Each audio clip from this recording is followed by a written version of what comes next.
جبکہ وزیر ماحولیاتی تبدیلی شیری رحمان ویسے سارا سال ان کی وزارت کیا کرتی رہتی ہے، لوگوں کو کچھ پتہ نہیں ہوتا، مگر ہر سال سیلاب آنے کی اطلاع ان کی وزارت سے ضرور مل جاتی ہے۔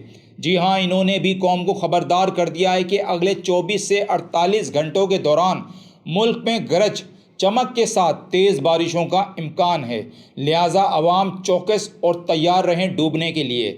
شیری رحمان صاحبہ، آپ فکر نہ کریں، ہم تو تیار ہیں گرفتار ہونے کے لیے، ڈوبنے کے لیے، مہنگائی کے عذاب کے لیے۔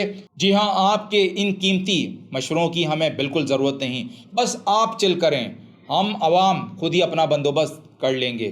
ہر سال جب بھی مانسون کا سیزن آتا ہے تو عوام خود ہی اپنا بندوبست شروع کر دیتی ہے، کیونکہ اب عوام سمجھ چکی ہے کہ فاقہ دھماکہ ڈاکہ اور اب سیلاب سے موت ان کے مقدر میں بدقسمتی سے لکھ دی جا چکی ہے، کیونکہ نہ آپ لوگوں سے کوئی امید ہے اور نہ رہی ہے اور نہ ہوگی ڈیمز بنانے کی، اور نہ ہی لوگوں کے پاس ڈیم فل بننے کی اب گنجائش باقی رہتی ہے۔ جی ہاں شیری رحمان صاحبہ، مہربانی کریں بیانات داغنے اور seminar, talk shows, photo session, foreign trips کرنے کے بجائے کلائمیٹ چینج کو دیکھتے ہوئے صوبائی سطح پر کم از کم NDMA کو ہی فعال کر لیں۔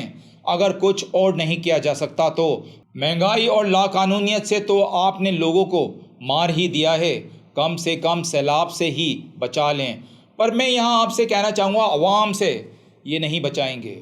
کیوں؟ کیونکہ اگر انہوں نے بچا لیا، وہ کانفرنس، فلانا کانفرنس، ڈھمکا کانفرنس، IMF، ورلڈ بینک قرضہ کہاں سے دے گا؟ سیلاب سے ڈبوئیں گے عوام کو تو تصویریں بنیں گی۔